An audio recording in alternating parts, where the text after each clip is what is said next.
ప్రభాత వెలుగుకు సంబంధించిన కొన్ని హెడ్లైన్స్ అనేది చూద్దాం.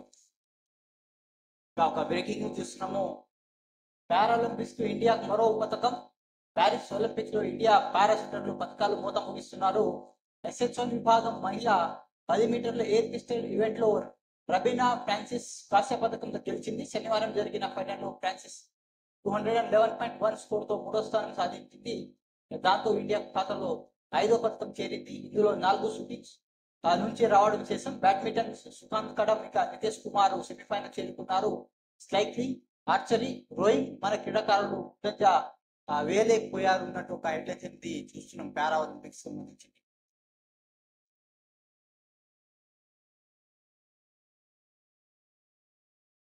ఇక కాళేశ్వరం కమిషన్ గడుపు 2 నెలల పెంపు. కాళేశ్వరంపై ప్రాజెక్టు అక్రమణాలపై ఏర్పాటు చేసిన జ్యుడిషియల్ ఎంక్వైరీ కమిషన్ గడుపును రాష్ట్ర సర్కారు మరో 2 నెలలు పొడిగించింది. ఇక శనివారం కమిషన్ కాలపరిమితి ముగియగా తాజాగా అక్టోబర్ 31 వరకు పొడిగిస్తూ ఉత్తర్వులు జారీ చేసింది తెలంగాణ రాష్ట్ర సర్కార్. ఇక హుస్సేన్ సాగర్ చుట్టూ స్కైవే డిజైన్లు తయారు చేయండి సీఎం రేవంత్ రెడ్డి. ఇక బుద్ధవనంలో అంతర్జాతీయ బుద్ధ మ్యూజియం. గోల్కొండ చుట్టూ ఆక్రమణాలు తొలగించాలి. హైదరాబాద్ నుంచి నాగార్జున సాగర్ వరకు 4 లేన్ రోడ్ నిర్మిస్తామని వెల్లడించారు సీఎం రేవంత్ రెడ్డి.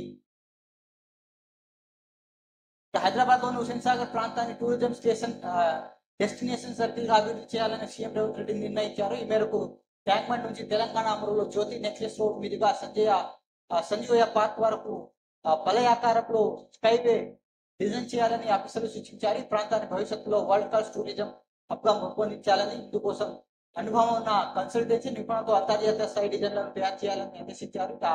పర్యాటకులకు ఆహ్లాదకరంగా గడిచేలా ఫుడ్ కోర్టులు, వివిధ స్టాళ్లను ఏర్పాటు చేయాలని రాష్ట్ర టూరిజం అభివృద్ధి ప్రాజెక్టుకు శుక్రవారం సెక్రటరీ చేసిన దానికి కొనసాగింపు శనివారం Hussain Sagar to Nagarjuna Sagar tourism circuit పై అధికారులను పలు ఆదేశాలు జారీ చేయడం జరిగింది సీఎం రేవంత్ రెడ్డి.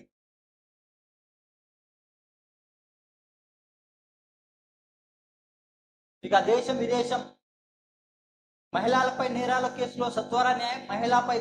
మహిళలపై జరుగుతున్న నేరాల కేసులో సత్వర న్యాయం జరగాలని ప్రధాని మోదీ అన్నారు.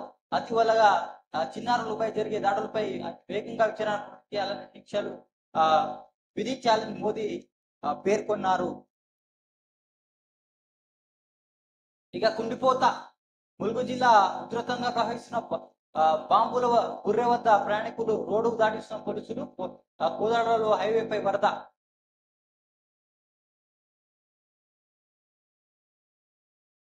హైదరాబాద్ లో సహా అన్ని జిల్లాలో భారీ వర్షాలు, పొంగిపోరుతున్న వాగులు, వందలాది ఊర్లకు రాకపోకలు బంద్. వనపర్తి జిల్లా మట్టి మిద్దే కూలి ఒకరు. ఇక కామారెడ్డి జిల్లాలో కరెంట్ తీగలు తెగపడి మరొకరు ముట్టి. సూర్యాపేట జిల్లా హుజూర్ నగర్ 30 సెంటీమీటర్ల వర్షపాతం. ఇవాళ రేపు భారీ వర్షాలు.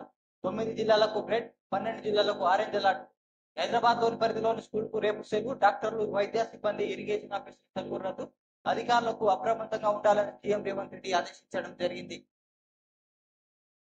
ఇక రాష్ట్ర వ్యాప్తంగా వర్షాలు దంచి కొడుతున్నాయి. ఉత్తర తెలంగాణ మొదలు దక్షిణ తెలంగాణ వరకు భారీ నుంచి అతి భారీ వర్షాలు కురుస్తున్నాయి. దీంతో వాగులు, వంకాలు పొంగి పొర్లుతున్నాయి. వందలాది గ్రామాలు రాకపోకలు బంద్ అయ్యాయి. హైదరాబాద్ తో పాటు జిల్లాలోని శుక్రవారం అర్ధరాత్రి నుంచి వాన మొదలై శనివారం ఉదయాన్ని పుంజుకుంది. కొన్ని జిల్లాలో అతి భారీ వర్షాలు, మరికొన్ని జిల్లాలో అతి భారీ వర్షాలు కురవగా మిగతా అన్ని జిల్లాలో మోస్తరు వర్షాలు కురిశాయి. వర్షాన్ని దాటి వనపర్తి జిల్లా మట్టి విద్య కూలి ఒకరు, కామారెడ్డి జిల్లాలో కరెంట్ తీగలు తెగపడి మరొకరు మృతి చెందారు. ఇక భారీ వర్షాల నేపథ్యంలో అన్ని విభాగాలకు అధికారులు అప్రమత్తం ఉండాలని సీఎం రేవంత్ రెడ్డి ఆదేశించారు. తక్షణమే సహాయ చర్యలు చేపట్టాలని చెప్పారు. ఇక సీఎం ఆదేశాలతో సిఎస్ శాంతి కుమారి, డీజీపీ జితేందర్ అన్ని జిల్లా కలెక్టర్లకు, ఎస్పీలకు, పోలీస్ కమిషనర్లకు, కార్పొరేషన్, మున్సిపల్ కార్పొరేషన్ టెలికాన్ఫరెన్స్ నిర్వహించారు. ఇంకా క్షేత్రస్థాయి పరిస్థితుల్లో ఎప్పటికప్పుడు సమీక్షిస్తూ తగిన చర్యలు తీసుకోవాలని సీఎం రేవంత్ రెడ్డి ఆదేశాలు ఇవ్వడం జరిగింది అధికారులకు. ఇక ఖమ్మం జిల్లా ఎర్రపాలెం సమీపంలో వాగు చిక్కుకున్న RTC bus. Hyderabad Vijayawada highway jam. Suryapet జిల్లాలో కురుస్తున్న భారీ వర్షంలో శనివారం రాత్రి హైదరాబాద్ విజయవాడ జాతీయ రహదారి భారీ ట్రాఫిక్ జామ్ అయింది. కోదాడ వద్ద కిలోమీటర్ల మేర వాహనాలు చిక్కుపోయాయి. దీంతో వాహనాలు తీవ్ర ఇబ్బందులు పడ్డారు. ఏపీ వైపు వెళ్లే వాహనాలు నార్కట్పల్లి వద్దకి జాతీయ రహదారిపై మళ్లించారు. కోదాడ వైపు వాహనాలు రావద్దని సూచించడం జరిగింది హైవే అధికారులు.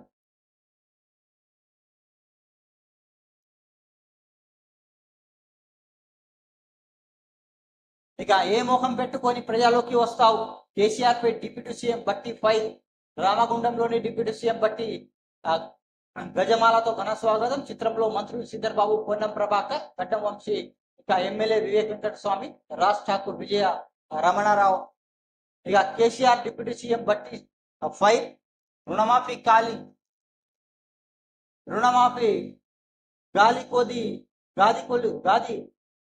కొలిచేందుకు గాలిని కొట్టుకుపోయావు. బీఆర్ఎస్ పనులు ఉద్యోగులకు టైంకి జీతాలు కూడా ఇవ్వలేవు. జీతాలు ఇస్తే రుణమాఫీ చేసిన ఘనత మాది.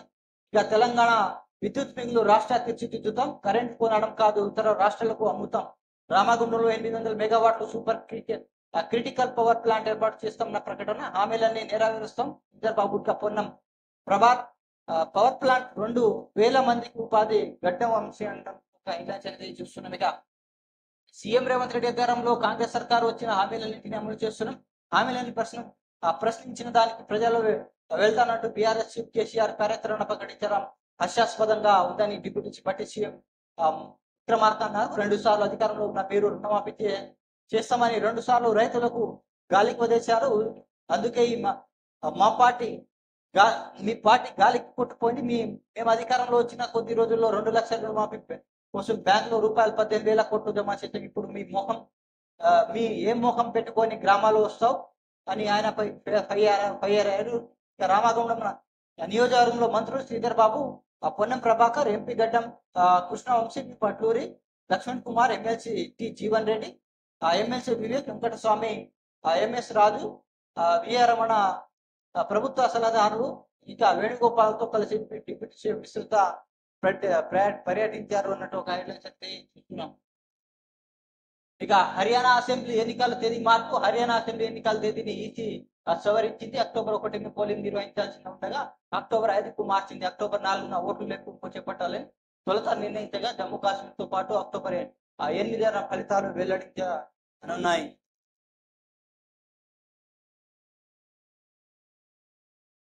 ఇక కొత్త రెవెన్యూ చట్టంపై ప్రజాభిప్రాయ సేకరణ పూర్తి. కొత్త రెవెన్యూ చట్టం ముసాయిదాలపై ప్రజాభిప్రాయ సేకరణ శనివారం పూర్తి అయింది. ఈ సందర్భంగా వచ్చిన సలహాలు, సూచనలు పరిగణలోకి తీసుకొని ముసాయిదా బిల్లులో మార్పులు చేయాలని మంత్రి పొంగులేటి శ్రీనివాసరెడ్డి అధికారులకు ఆదేశించడం జరిగింది. ఇక ఏపీ అసలకు తల విజయవాడ ఇంద్రకిలాద్రి వాళ్ళ జారపడి 3 మృతి. ఇక గుంటూరులో కారు కొట్టుకుపోయిన మరో 3 అన్నట్టు ఒక హెడ్లైన్స్ అనేది. ఇంకా స్పీడ్ పెంచిన హైడ్రా. అప్ప చెరువులో 14 సెర్లు నేలమట్టం. 3 ఎకరాలు ఆక్రమణకు తొలగించిన అధికారులు. ఇందులో 4 సెర్లు స్థానిక బీజేపీ కార్పొరేటర్. ఇక చెరువుల కుంటలో FTL బఫర్ జోన్ వెలిసిన ఆక్రమణ నిర్మాణ కుంచేతకు హైడ్రా గుర్తించింది. హైదరాబాద్ రాజేంద్ర నగర్ సర్కిల్, గగన్ పహాడ్, అప్ప చెరువు FTL పరిధిలోని అక్రమంగా నిర్మించిన 14 సెర్లను హైడ్రా అధికారులు నిర్మించారు. ఇక అధికారులు కూల్చివేశారు. ఇందులో 4 సెర్లు greater Hyderabad division corporator Tokala Srinivasareddy అని బీజేపీ అధ్యక్షుడు అని పేర్కొనడం జరిగింది. ఇది ప్రభాత వెలుగుకు సంబంధించిన కొన్ని హెడ్లైన్స్ అనేది చూసిన. Please subscribe my channel. Thanks for watching RF news.